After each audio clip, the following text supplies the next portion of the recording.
So yes, Ameen, let's tell about about all the documents required properly, like a list of the documents which are required for DSU scholarship. For DSU, like for almost every region, documents are same, which is property, income, and the family composition, which is the family registration certificate.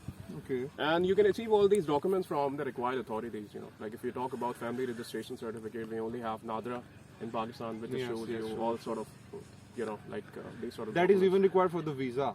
Yes. Because this is something you need to have at the very first. You can even apply on portal online and get it without going anywhere. It's like 10 minutes process. So the second thing is the income certificate, which you have to take from FBR. And there is a certain set of requirements with that. Like you need to provide the tax returns of the person who is going to be your sponsor for scholarship, because there are two different things. People do this sort of create this confusion a lot, like this. If we are providing a 20 million, like a 2 million statement for the visa, and if we are providing a certain sort of income for a scholarship, so is it going to create some contradiction? The same thing that you have to do it differently for embassy. Yeah, but they don't understand the fact these are two different processes, being executed like at completely different ends. Yes. They should not be mixed. Yes. And the third one is the property certificate, which you can get from the district office, local district office, and we have a lot of local district offices in Karachi in Pakistan. So initially when someone told me about studying in Italy, he told me that you have to apply for the scholarship after reaching Italy. No, that's absolutely ridiculous, let me tell you, because I've seen people who have lost their scholarship just because of this misconception. Yes. The very first thing you need to do, once you have applied on portal, you have uploaded your passport, you have uploaded all the required documents, whatever on they the ask, DSU because it portal, varies from year to year. You're talking about DSU portal, yeah, yes, because okay. specifically DSU Toscana, I think. DSU Toscana.it, this is the website. Yes. So once you apply on portal, you have to provide 3 documents with proper legalization and translation. These three FRC, family registration certificate. Yes, and let me tell you step by step. Once you have all these 3 documents, and if they are issued from the proper relevant authority, like if the inland revenue officer has stamped your document for FBR, 100 out of 100 times it is going to be attested from MOFA if it has a valid stamp.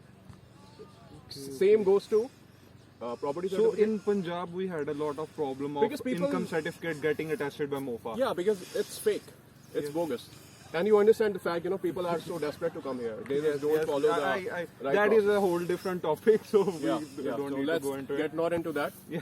And so you have applied. After how many days you my got answer it? is not finished yet. Yeah. Okay. Let me just continue. Once you have all 3 documents attested from MOFA, you need to take them to Pakistan Embassy Road here in Italy, not in Pakistan. So But now the question arises: you are going to have your visa in October, or maybe in November, or maybe later in December, because it's quite late because of COVID and some other reasons. So now, what you can do? You can find somebody in Rome, somebody in Italy in general. You can request them to take your documents to this destination, do all the process. They know already because they have gone through this process already. There are many Pakistanis there, so yes. And you need to pay them a certain amount. They are not taking it for their for the service. Yeah. But because every document has a cost. If you are doing legalization and translation together, it costs 20 euro for these documents. So it becomes 60, 20. And then you have to put a stamp called Marca de Bolo. Yes. That has a cost of 16 euros. So it becomes almost 50. So how it is? How much it is? 110. Yes. Now he is going to, post your documents to CAF office using postage service. Postage is basically the postal service. That costs about 10 euros for the envelope and everything. So how it is now? 120. And the person who is going to commute from one city to another, it will cost the cost of train too. Going there and coming back. So it has a certain cost. So it becomes like about so here if you have someone from exactly yeah, that because place, even if you are here, you are going to do the same thing. Yes. You will be going on your behalf, the person will be going on your behalf. And if he goes on your behalf, you should be thankful to him because, it takes about 2 or 3 days to get all this done. Yes. So this is something, I have done to myself, and this is something I would recommend to all the people who are willing to come here. Because So- without the scholarship, man, let me be very honest to you, it's very hard to survive because due to COVID times, we do not have any sort of openings, any sort And of. sorry, I will have to take you back a bit because many students are messaging me nowadays, and some of them ask me about the interview that University of Pisa takes before giving admission. So kindly tell about your Okay. experience too. Okay. Well, basically, once you receive, because it's very unlikely to get admission here without the interview. Yes, Not yes, in Pisa. even- I can tell yes. you because there are universities who yes. just give you I agree. admission letters without asking anything. I mean, they are just, I don't know University what of they are Pisa doing, is but not one of them. University of Pisa is going to take your interview for about like 20 to 30 minutes and 10 minutes in some cases because they had my interview conducted for about like 10 to 15 minutes, and they are more interested about your ambitions, your motivation for this course. And Because they do have limited quota of seats. They can give it to anyone. So why you?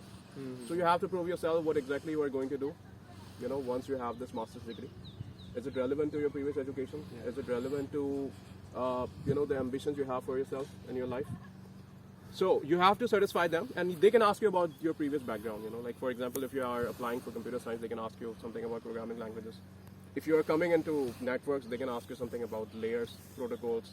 so how much did your work experience benefited to in the interview? A lot, to be honest, because once you work somewhere, you are open to everything. Exactly. Because somebody who is coming directly from university to here, he does not have any exposure.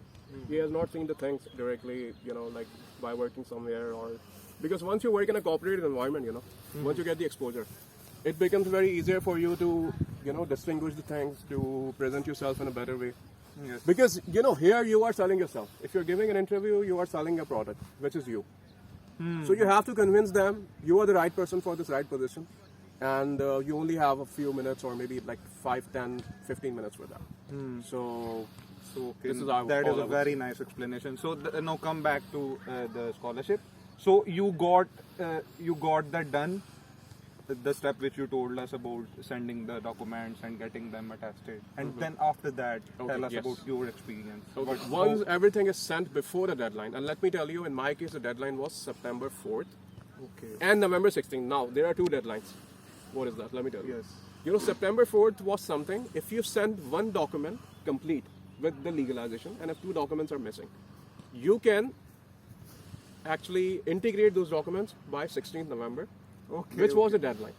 But, in that case, you have to send one, at Yes, least one, yes. with proper legalization and translation. If you send all three, it's good enough. You have done all the things.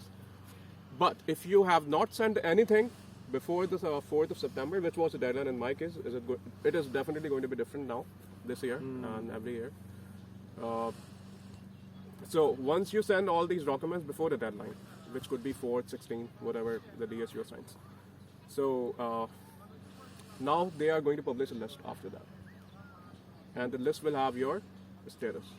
It could be either eligible, it could be winner, or it could be Not eligible. suspended or terminated too, depending on That your is case. mainly because of your documents. But 90% if your documents authenticity. are authentic and if you have followed the complete process, this is going to be winner.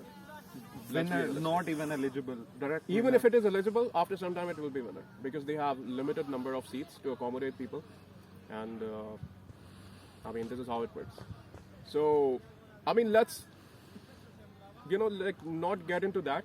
Let the people follow the right process, because if you're following everything right, most likely it is you are going to have it. It is mainly about following it right, Following the not process. making any mistake. Yeah, of course. this is not something which is quite complicated. It's sort of a straightforward Yes. process, But and you so just have to follow it. If we summarize it, you have to take an admission letter. It can be of any university, not Yeah. specifically University of Pisa, of course, Yeah. because almost every university has a regional scholarship. And then this process is same for every university, almost. Like Yes. the Scholarship. Same Region documents are can required. region can vary. A little manipulation can be done with the documents yeah, and that- stuff because in some regions they can even give you a scholarship on affidavit, which you can make from even at home. I can make you affidavit, man. Like visit my home, I'll make it in 30 minutes. It's quite simple. Because even at the stationery shops, you will find people having stamps of the officers, and this is just has to be stamped. This just has to be stamped. So it's quite simple. So DSU has something which is they are very systematic in terms of following the right process, and you just have to take care about all the legalization and translations, and once they are done, you are good to go. So, how many days before your first installment deadline did you get the scholarship? Okay, once I arrived there back in December, 8th December, I had my flight to Rome, and then I came to Pisa next day. So initially, when you get here, you have to quarantine, but I mean, if you are staying in a private residence, nobody gives a damn. If you go out and- if you're living in a university residence, they keep on checking you. You are hitting this on me. Yeah, because you were out after state holidays. That was terrible. I will tell about that experience later. But now, So, you have to have a bank account in order to get a stipend, because they are not going to give you cash. Like it's going to be in your bank account for sure. So it takes about 2 or 3 weeks, because without permesso de soggiorno, which is the residence permit here, you cannot have almost anything. So there are a couple of banks which can open your bank accounts, like UBI Bank as the one, Siena, Monte, something like that. There's a bank, Monte Paschi di I Siena, have yes. my account in that bank. You have your account there, and so you can open your bank accounts, because initially you only need to have an IBAN number. Don't go for the things, they are deducting you more, they are charging you more. Once you have everything here, you can open your bank account, and good banks like Unicredit or San Paulo, Credit Agricole, or Yes, permesso di soggiorno is about Banca Popolare. Yep. that is about after. So initially coming you should here. only be focused and concerned about getting the things as early as possible. Getting admission, then applying for scholarship, with making like right decisions. Yes. So I think that is pretty much it. If you have any other question, like No, if I have we missed can. anything. You guys can ask any question, and Ameen will be very happy to answer. He has explained Because, almost everything. let me add one more thing here. I have been getting a lot of messages on all of my Yes, social of media course, accounts, of man. course. I can show you my Instagram. Like I have So hundreds he is of here messages for there. everyone who is But in I his cannot, inbox. let's He be is here realistic. for him. Let's be realistic. I'm not going to reply any of you individually, Yes. because I don't have time for that, man. I have my studies. I have things. He is doing this, so why do he have to So, reply? everyone? I have thought to create a common platform for everyone, Yes. which can benefit. Yes, all the we prospective decided students. If I can and share- started it together, and we will keep doing this because it take lesser time and it is more effective. We can even help those who don't message you, message us. No, but I do not recommend to message me, because like. But they can ask questions in the comments, and we will make another video of those questions. For of sure, course. yeah. Because if somebody can get benefit from my experience, it's going to be a pleasure for me. Yes, Because of I have course. taken help from This is- people, and this is this what is a we give and want. take process. So let's just Exactly, keep it going. exactly.